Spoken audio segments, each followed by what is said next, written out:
This is ContactTalkRadio.com. Consciousness in action. And you are taking action into your consciousness by tuning into Contact Talk Radio. And on TuneIn.com, Ping.fm, and UpSnap Mobile. Contact Talk Radio.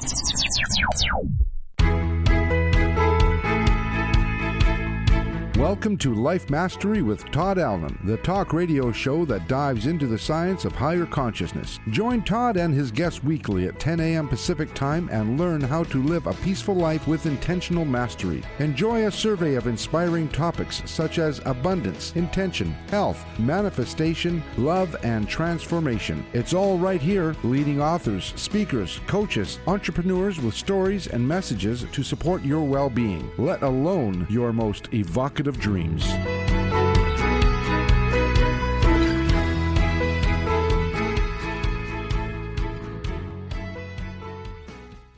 Welcome to Life Mastery Radio, the talk show that brings you great thoughts and ideas for you to use on your very own life mastery journey. Oh, I forgot the most important part. It's another groovy day. That's because I make it that way. Da, da, da. Every morning I get up and it's a groovy day before my feet hit the ground. Then if something happens or something changes, I just think back. I started out feeling groovy. It's going to be groovy no matter what. And turns out it's pretty groovy. Let's see. Let's get the show started. As always, before I get situated and centered, I like to get myself a little more situated and centered. And let's take in a deep breath. And I want you to think about what it is that you connect to that gives you power. It could be nature, it could be God, Allah, the dude, whatever it is that you consider to give you power. Think about that, anchor it. Let's take in a deep breath. And then let that breath out with a big ah, and just let your essence flow up through your heart center, throat chakra, and right out of your speaker box out into the universe. Let's do that one more time, but this time, let's think about our dreams, visions, and goals. What is it that you aspire to be, do, or have? Anchor that, taking a deep breath. And let that breath out again with a big ah, and just let that thought flow up through your throat chakra, out of your speaker box, out into the universe. And for sure now, think about providing the opportunity to the universe to make that dream, vision, and goal come true for you. There we go. It's kind of weird starting the show without our lead-in music. I so dig our music, Jackie. And I know. It's just like, bam, you're on. Okay. The station moved. We're going to have to put some heat on Cam to get him figure that out, because I got it. That's like my prep. I know. It's like gets your heart racing the way at the tempo it should be, right? How are you, my friend? How's things going in Speak Feed Lead Land with the chillins? The chillins. Yeah, they are chilling this summer. Lots of kids are chilling. I think because last summer they were home with their families.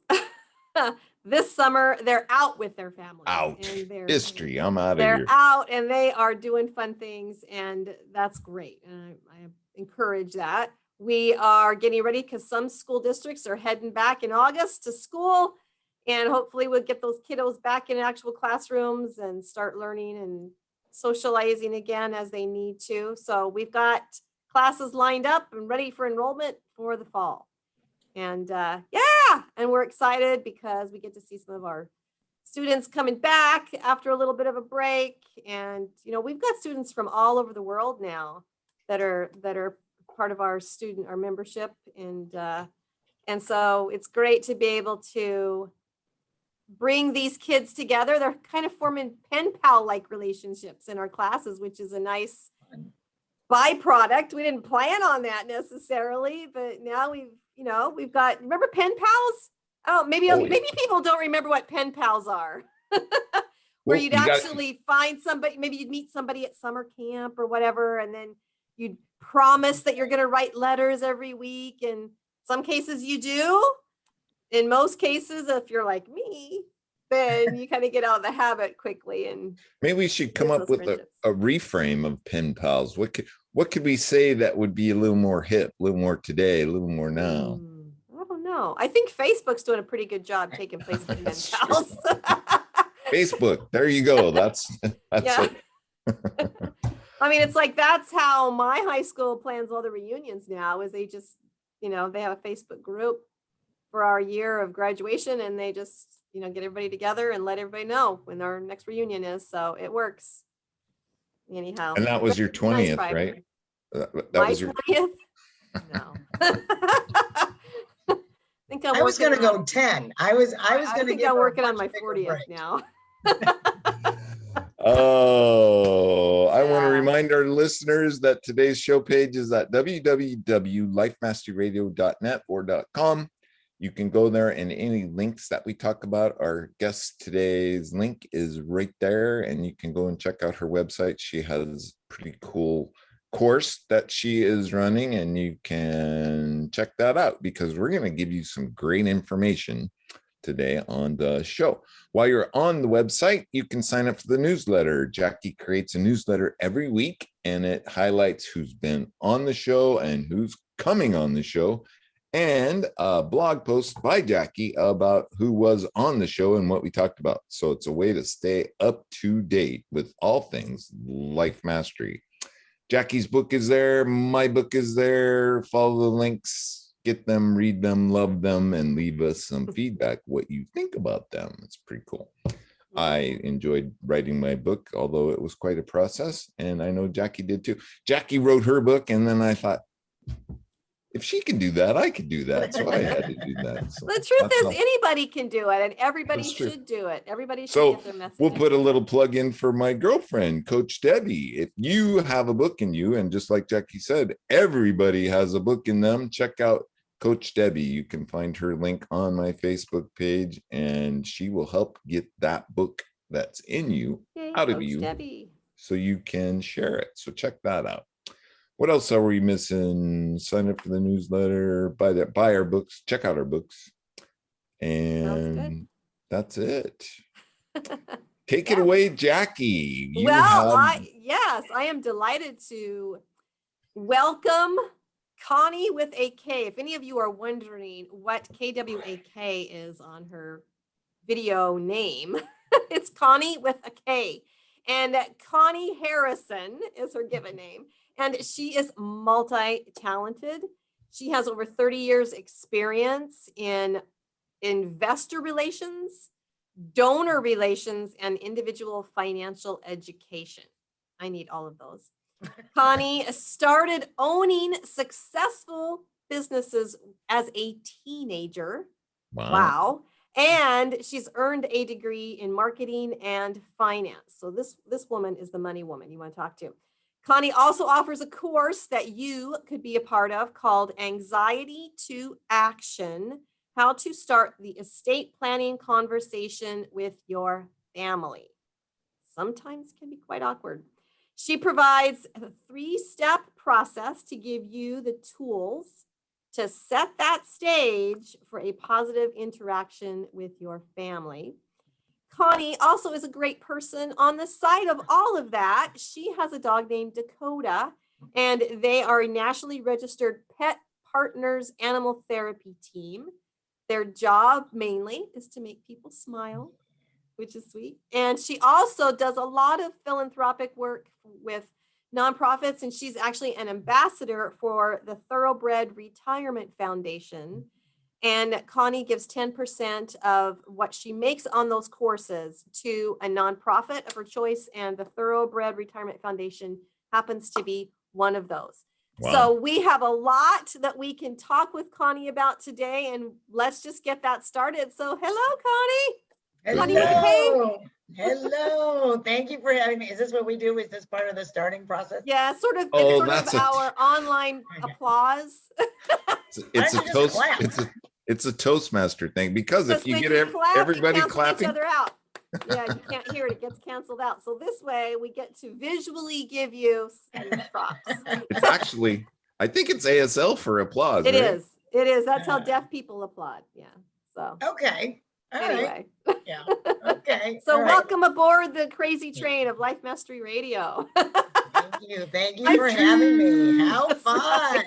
How fun. Well, You know- and the first thing, because there's so many wonderful things about you, I think I would like to start by asking, what is one thing you feel like our audience needs to know about you so that everything else we learn about you is going to make sense? Um, Overachiever? No. Yeah. No. I think, well, I'll start that with a little story. You know, Good. the buzzword around is know your purpose, know your why, no, right? I mean, so everybody's scrambling going, I have no bloody idea what my why or my purpose really is, right?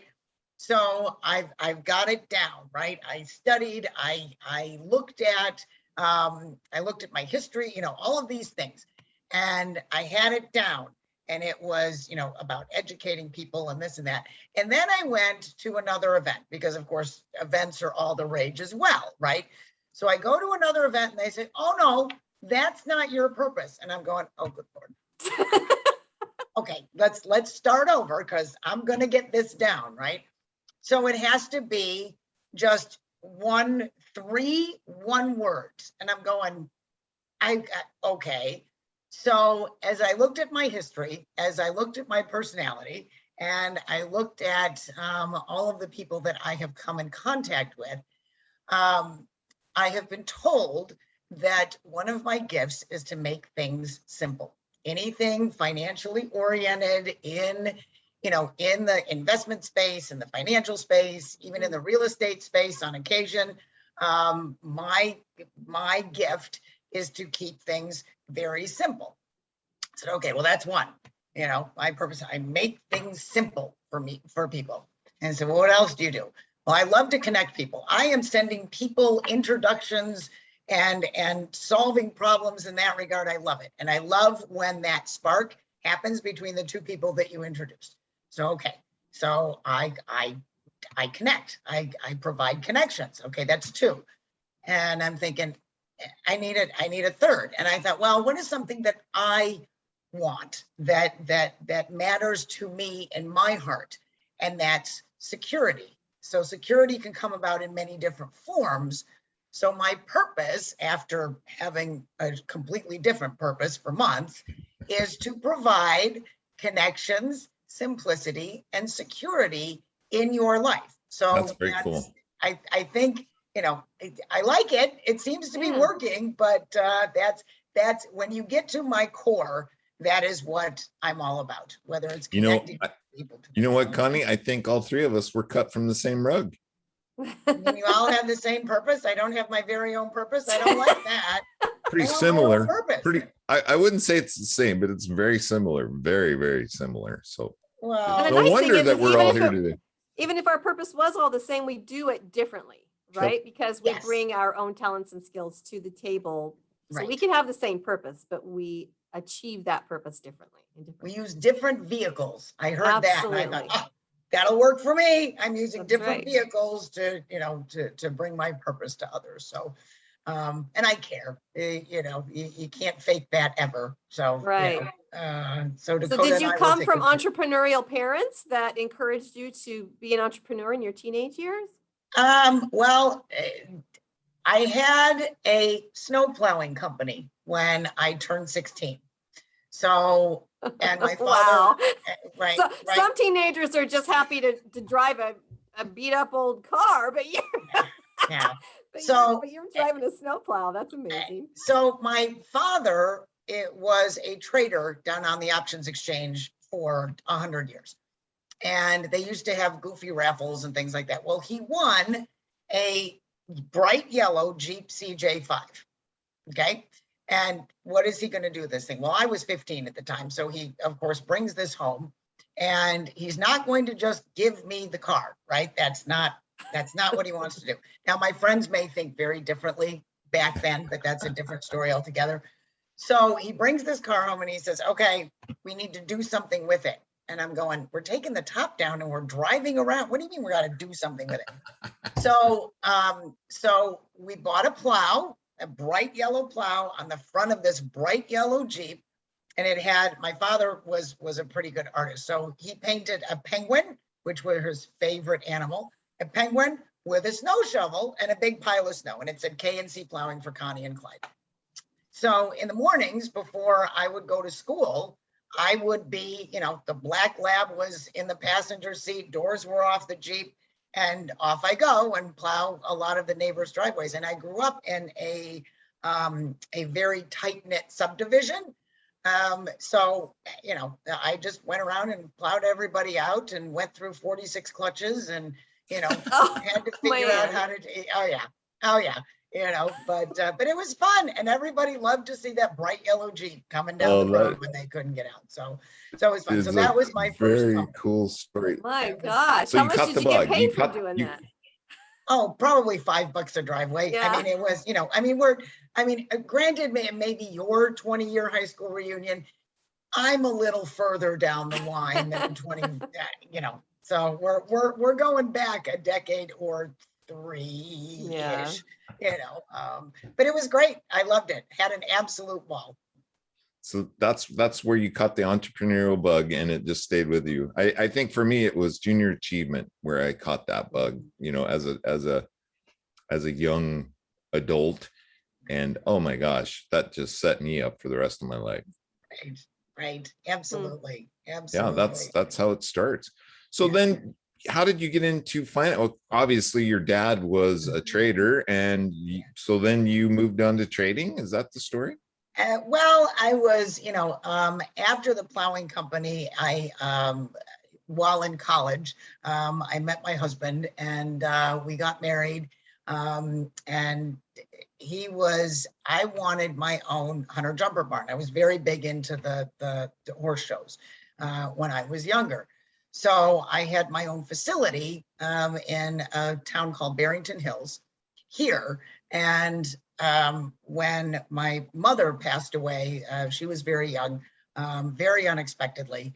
And I did not handle it well. I gotta tell you, I did not do that well at all. And I ended up leaving my marriage, Illinois, and I bolted, and I started with the thoroughbreds, with the race horses. So I would exercise them in the morning. And that circuit brought me back to Illinois briefly. And my father was partners with Jimmy Rogers and said, you need to get your licenses. This is a game changer.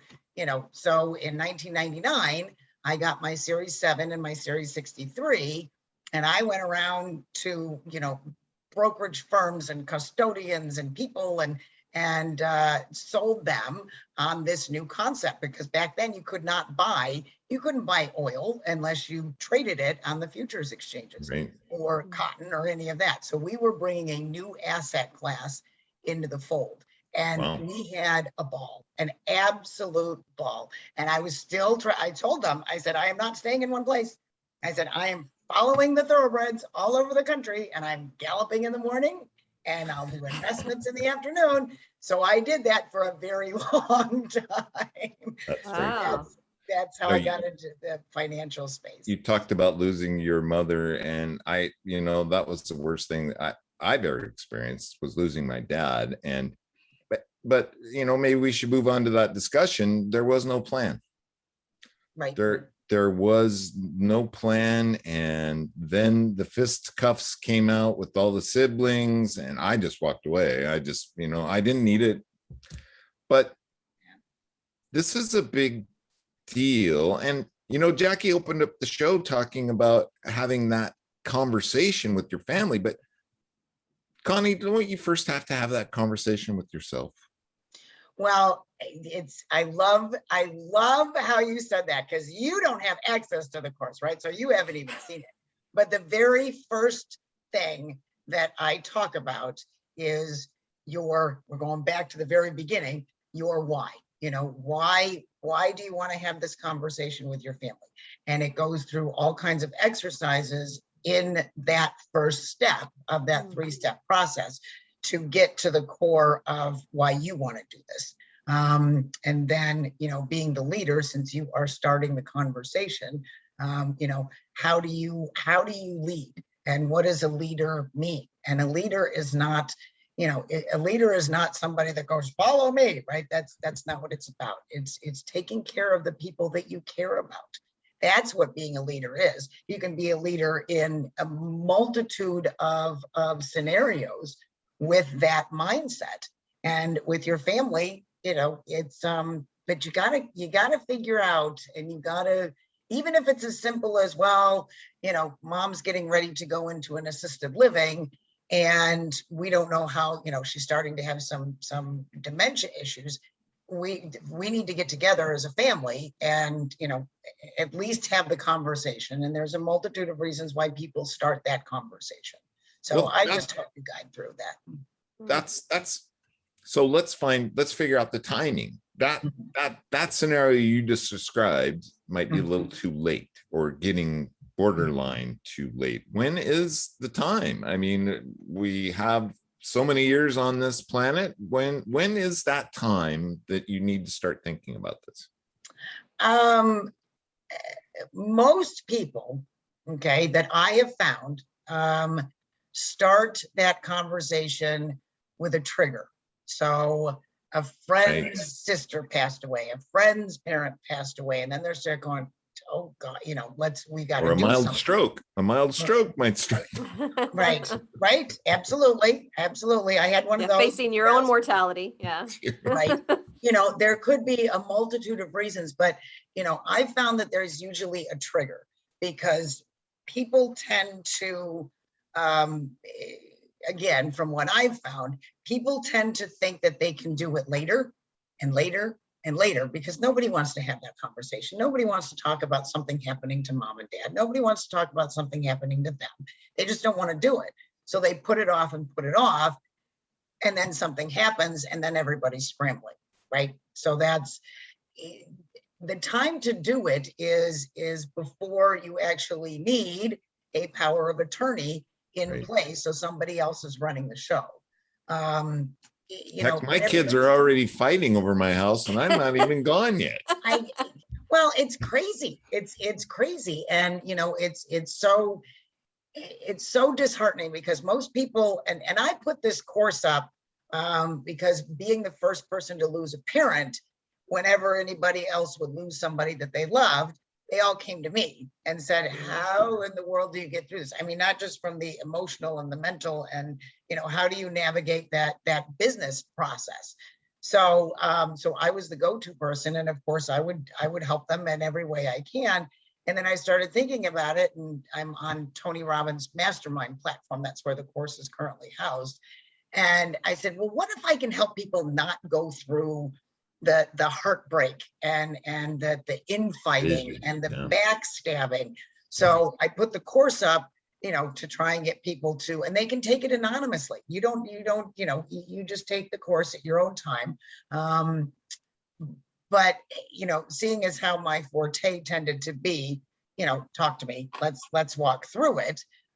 There's also there's another course on there that has the 3-step process, plus a personal consult with me via Zoom, so we can get down to their nitty gritty and what they're really struggling with. So, my advice is always, just get started. It doesn't all have to be done in a week from Tuesday. Just get started. It can change too, right? It can evolve, but at least you have that groundwork. Right. And, part of getting started is keeping those documents and those wishes updated. Right. Yeah. So anytime a wish change or something changes, or, Susie Snowflake makes mom mad because she did X, Y, and Z. And now, well, and that happens a lot, right? You see these documents changing every 4 minutes. Some people are really, they're into that. So, and of course the attorneys are going, okay, deep breath. We can do the family dynamic. So, so I'm kind of a go-between for the estate attorneys as well. So, just get started. It sounds like then that just one person in the family should not take this course, but that everybody should be taking this course. Is that right? I mean, because otherwise, you've got one person that knows now, they're empowered because they've taken your course, and then they start to talk with the family, and it sounds like they're trying to just take over everything. And that seems like that could cause Right. some separation, right? So would it behoove someone who's taken your course to encourage other family members to take it as well, so that they're all understanding that no one's trying to take charge. They're just trying to be organized. Right. Well, and there's the thing with that too, because I don't focus on the documents, right? I'm all about the communication aspect. So the last piece, that final step of that 3-step process is to take and know your audience. That's what it's called. So as you gather the family together, after we've gone through the first 2 steps, that final step is to do a realistic assessment of your family. What are their triggers? They're your family. You grew up with them. Is there somebody that absolutely does not want to talk about death? How do you change your narrative for that? There's the brother-in-law that thinks he knows everything and wants to take over. And how do you change your narrative to do that? So it's very, in changing the narrative, and I really like the real time aspect of communication and providing the tools and the kind of the roadmap to be able to adjust those narratives as you're in the middle of that discussion. So the objective of the whole course is to make your family members feel comfortable and that you're being transparent by trying to get this through, because the person that's leading the charge, so to speak, may not be the executor in the will. It may be somebody completely different. So if that, and it doesn't have to be a warm and fuzzy, because it's a difficult conversation. But if you start to build transparency, if you start to build the trust, and if everybody really participates, then, it's going to be, because the ultimate goal is to have your family understand what the wishes are of the person that you're discussing, whether it's mom, whether it's dad, whether it's grandma, it doesn't matter, but it's what they want. It's not what we think that they should have or do or distribute. It's what they want. And that initial conversation gets people on board with what those family members really want their wishes to be. So, that's the key there. It's pretty cool. I'm pretty excited about it, I gotta say. Well, and you know what? In recent events with Britney Spears, for instance, where she's under this conservatorship under the thumb, so she says, of her father, it indicates really clearly that things can turn south without that open communication, right? And that maybe we don't know that there's some real problems happening if the conversations aren't happening. Right. So I want to jump back to something you said, that you're not necessarily helping with the legal paperwork of all of this. You're just facilitating the conversation with the people involved in it. So you're acting as sort of this liaison in a way to say, this is, okay, guys, what do we want here? Now let's get that in writing, so that everybody's clear with that. And I didn't realize until this moment how really valuable that is. Because it's not just getting everything on paper, but it's making sure everybody's aware of it, okay with it, and supportive of the person who's likely to pass away first. Right. Absolutely. Wow. Absolutely. And, and luckily, I've coming from the investment space, right. And being licensed for, 16, 17 years, whatever that was, I'm very aware of compliance and laws and what we can do and what we can't do and what we can say and what we can't say, what's fightable, what's not fightable. So, you want your attorneys, and they have resources online to create your own will at no cost. So there's all kinds of options for people out there. But working with the estate attorneys, that's helpful because they do their thing. They do the documents, let me deal with the family dynamics. Let me help, make everybody understand and feel comfortable with what is happening. Because transparency is the key, because 6 months after the fact, when everybody's, fighting and things aren't documented and it's a complete train wreck, because you don't want to lose the rest of your family, right? I mean, But it happens so often. Yes. It happens so Yes. And my own personal story, when my mother passed away, my parents had been divorced. She passed away in December. My parents' divorce was final in February, the year she died. And again, I did not handle it well. I had a great time. Don't get me wrong. I made such great bad decisions. I've got stories forever, right? But an attorney friend of mine approached me and said, Konni, you need to know something. And I'm like, really? What? And he said, well, your father is going after your inheritance. I'm an only child. My father was toying with the idea of suing me for my inheritance. Wow. And him and mom had been divorced almost a year. So it was, it got ugly. So that was my first introduction into the wonderful family dynamics of wills, trusts, passing away, and divorces all meshed into one. Oh my God. Thrown into the fire right out of the gate. Yeah. Well, So it was not pleasant. It was not pleasant. So you talk about your course. Your course, obviously you consult people too, but you have this course and you mentioned that there's 3 steps. And I think we talked about the first step a little bit, which was get organized, right? Get everything together. Give us some insight as to what those other 2 steps are. So the first step is all about your why and why you're doing this. That's what it was. Okay. Right. And so it talks about your circumstances right now. What were the triggers? Who are we having this discussion on behalf of? The second step is going back to the simplicity piece of my gift. Thank you. But so all of these terms, everybody thinks that they know or should know.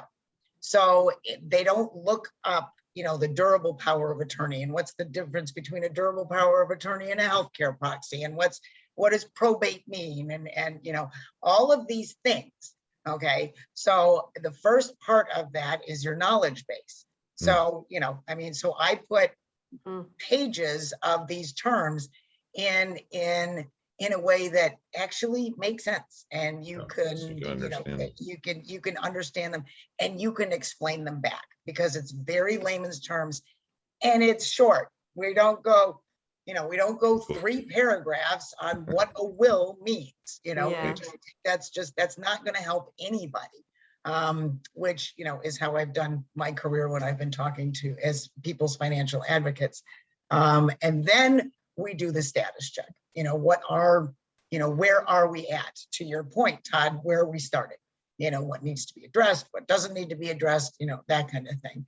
That third step is your family assessment. And I give you all the tools and all the things that you really need to think about to do an honest family assessment, and what that looks like, and how to adjust that narrative, and how to make sure that everybody feels comfortable, because you have different vocabulary and different narratives for different people that you're talking to in that room or on that Zoom call, or whatever the scenario is.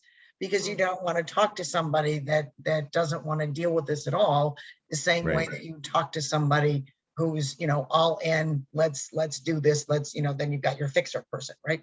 We can get this done. I have to be a fixer person, but but that's so it takes all of that into consideration. And then the creme de la creme is if somebody wants to actually get on a Zoom call with me, and we can discuss their specific scenarios as well. And that way we can get to the nitty gritty, and if they have real-time questions, they can say, okay, well, this is what I run into, with my brother, how do I handle that? So we walk through those, not necessarily role playing, but certainly give him some tools to keep that same vibe throughout the conversation. Yeah. If at all possible. So, so we'll see. We'll see. Yeah. Yeah. Yeah. Cool.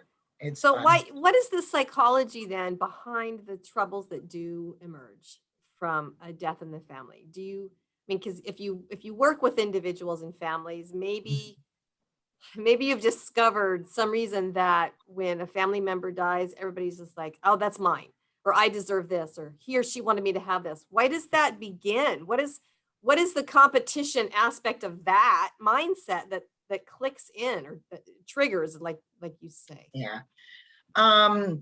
Well, it's interesting because a lot of times what you'll hear after the fact is, well, I was talking to mom and she said that I could have this, Right. but it's not documented, right? Right. And then somebody else says, well, no, she said that I could have that. So then there's that. So to avoid that aspect of it. So the first thing is some people are actually being they're saying, well, mom said. They're not lying necessarily, Correct. but there's contradiction because maybe mom said Right. something similar to someone else, or it was misinterpreted or whatever. Okay. Which So means that's the one reason. executor is either going to drink heavily or pull all of their hair out as they're trying to get through all of this, right? Right. Because the executor is trying to keep everybody, the executor is trying to do what he's supposed to do, which is handle the distribution of assets, right? To the heirs. Well, when the heirs are all fighting, it's a nightmare. But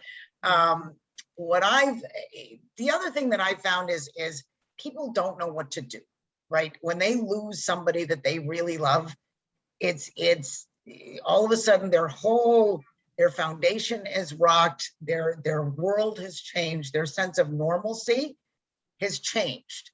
So there's with that unsure and that insecurity, okay, it's fear-based, right? Well, so and it's gotta be overwhelming. Yes. If there's been no plan, now all of a sudden, all of this stuff needs to be dealt with. Well, and isn't it true too that there's a lot of sentimentality there too, that mom's gone, well, but I need something to remember her. Yeah. So I really think I should have the piano. Or I really think, Right. I should get the house in the country or whatever, because mom and I spent time. So maybe that part of that confusion and the mourning that happens is that the sentimentality that you want to have something that belonged to this person, continue feeling close to them or connected to them. Right. Absolutely. And there's different pieces of that. And those connections are different for every member of the family, so you've got those pieces, and they're not going to go through. Most people that leave wills, or if everything's going in a trust or something along those lines, they don't write down who they want their silver teaspoon to go to, right? All the little details. So by having a conversation before, or it was I digress just a second. So I was doing another interview. I'm sorry, you're not my only ones. I know. I know. Bad. You're fine. But I was talking to this gentleman, when we were doing a Zoom interview, and he said, well, can't you put together something for the executors that are going through all this drama and trauma on the back end after somebody dies? And I said, well, wouldn't that be nice if there was a roadmap that, could tell you exactly what you need to do? I said, have a seance. Well, that won't even work because people will hear different things, right, Todd? So, so I thought about it, and I thought, no, I'm trying to figure out a way to help people that are starting to go through this, how they can mitigate that and keep the family together. And, because everybody's afraid, everybody has their own perception, right? They all have their own blinkers on about what is supposed to happen and who is supposed to get what, and, that kind of thing. And, and your average bear, which is what I kind of consider myself and us, right? Just your average people, we think that, well, we're the only ones that are going through this. There's nobody else that are going through this, right? Well, I I dug into celebrity stories. They are hilarious. I give a whole bunch of examples in my course about, a celebrity that told their housekeeper that they could have the house, and it wasn't documented, so they fought about it in court for 5 years. Another one forgot to add one of his kids. I mean, it's just, the stories are hilarious. So anybody out there that thinks that they're the only ones that are either going through, a really difficult time starting the conversation or having a really difficult time after one passes, you're not alone, and you don't have to do it alone. That's what I'm trying to accomplish. So people feel connected to their families, to the process, to each other, to me, whatever they need to feel connected to at the time. I try to help provide that as best I can and have it make sense. Well, and besides, every family is going to be different, right? So even if the executor had this roadmap of what he or she was supposed to do or say, it's not going to apply to every situation, because Right. every family dynamic is different. Correct. And so, yeah, I see how that would be hard. Yeah. So I'm going to switch gears here for just a little bit, because I want to know about Dakota and what you and Dakota have done together. She's currently sleeping. She's a love. I rescued her when she was 8 weeks old. I had lost my 2 dogs the summer before. And so I was looking for a shepherd mix, because they and I seem to get along the best. And I went to, there was a rescue place I was living on the East Coast. There was a shelter in Westchester, New York. And I had a little bit of an inn. So they let me come. Their puppies were going to be up for adoption on Thursday. And they said, Connie, come in on Wednesday. You can pick the puppy that you want, before they're released to the general public. I said, okay, great. So litter of 9. Have you ever tried to pick a puppy out of 9? Wow. Really? But Yeah. she kept picking me. So I thought, okay, you're going to sit in my lap while your buddies are playing. And I'm a firm believer that animals that come into your life definitely pick you. You have nothing to do with it, right? Yeah. Whatever connection there is, whatever you believe, they pick you. And that was in, what year was that?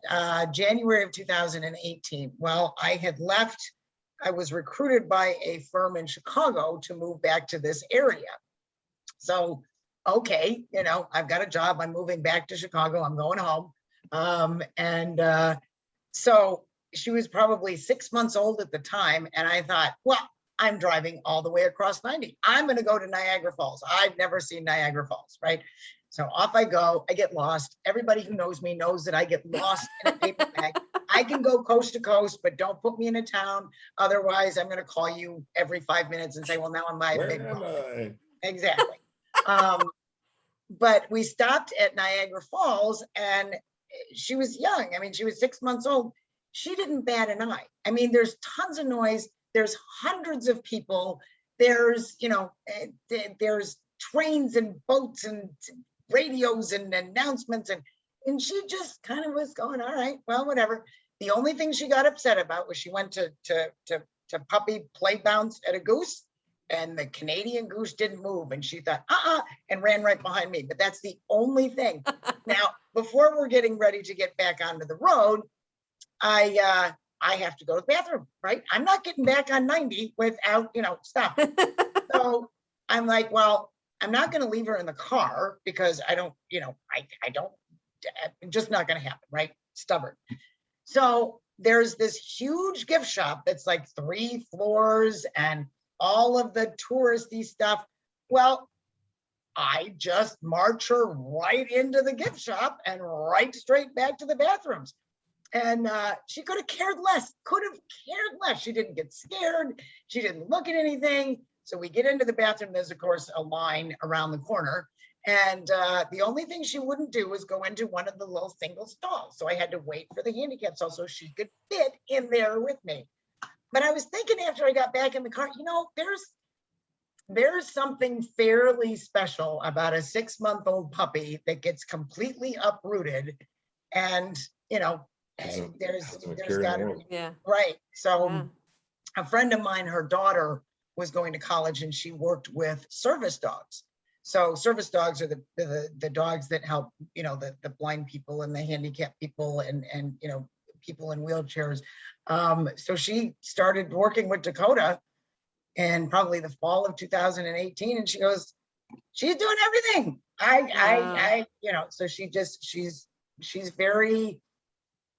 just loves to just relax and read and take what other people are doing, and she just adapts. I mean, you can pull on her ears, you can pull on her legs, you can pull on her tail, and she's like, all right, would you just pet my belly and leave it alone? She's had 15 kids surrounding her at one time, and she just lays there toes up so they can all play with her and pet her and things like that. She's very mellow. She makes a difference in people's lives. And I am, we got registered with Pet Partners in October of 2019. So we started going to, schools and hospitals and events and things along those lines. And then of course, COVID hit.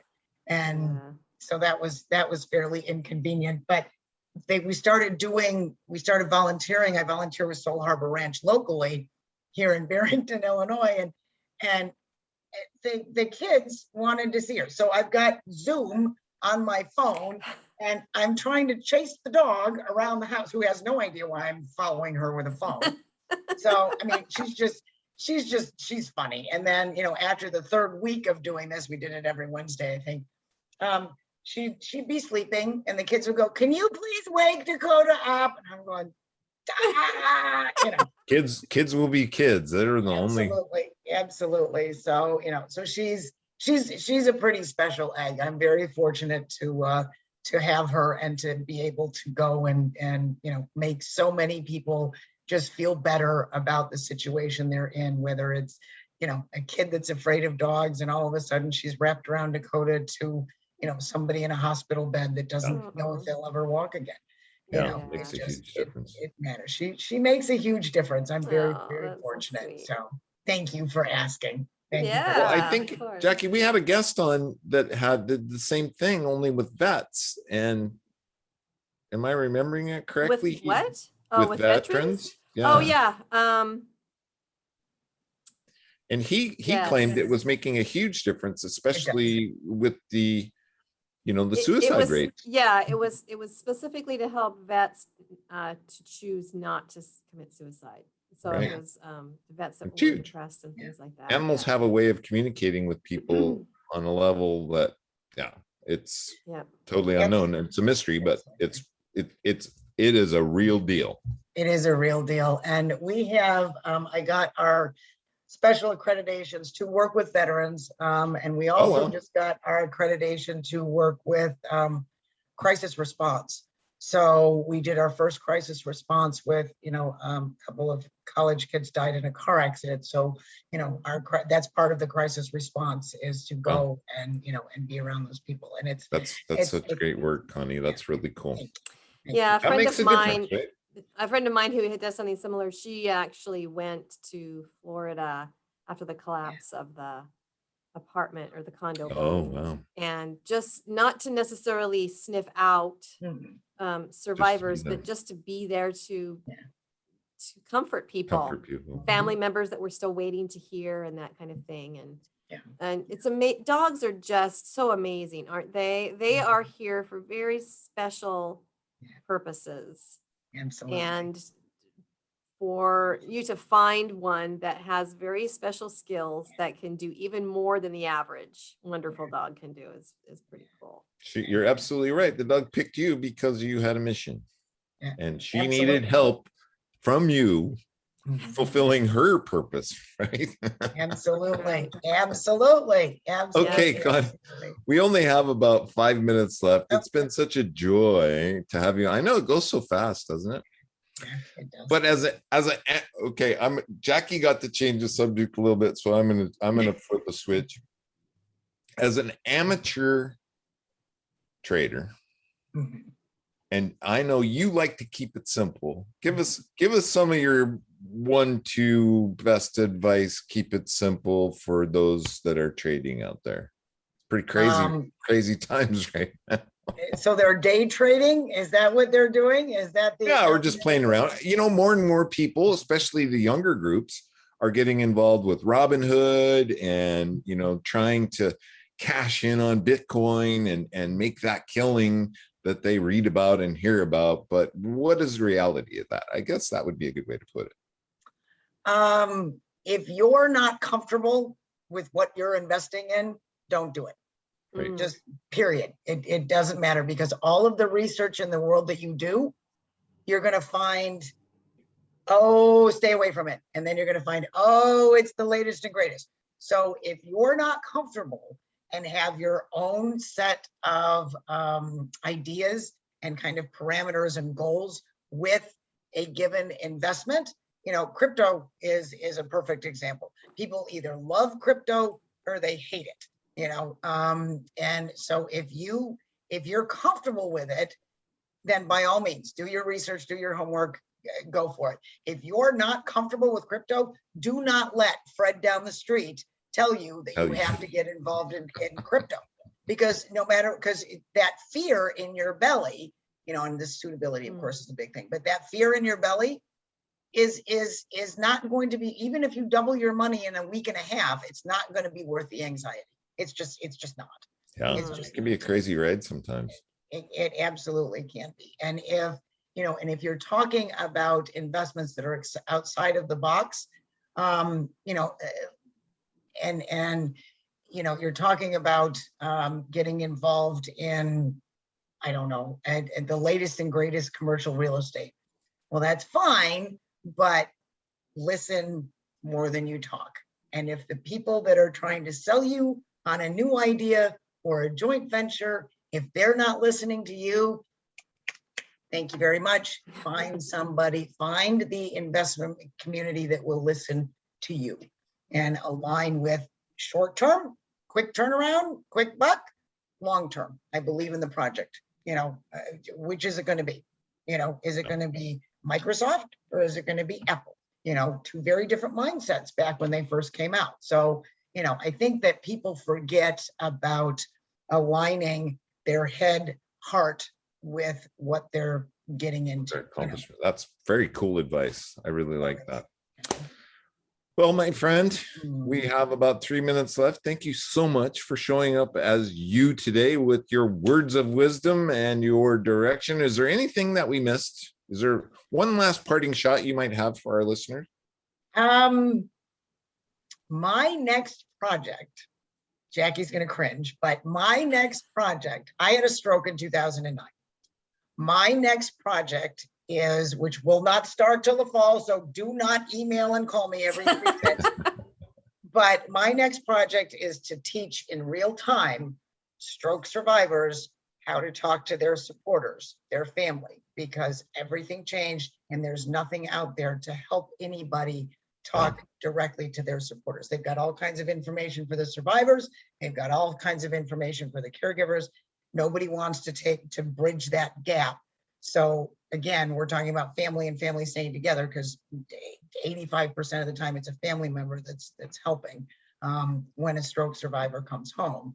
But, you know, there's being a stroke survivor, you know, knowing what my frame of mind was, what the supporters' frame of mind was, there's a way to bridge that, talk about it, and have it not be in tears every time the supporter leaves the house or you go to bed.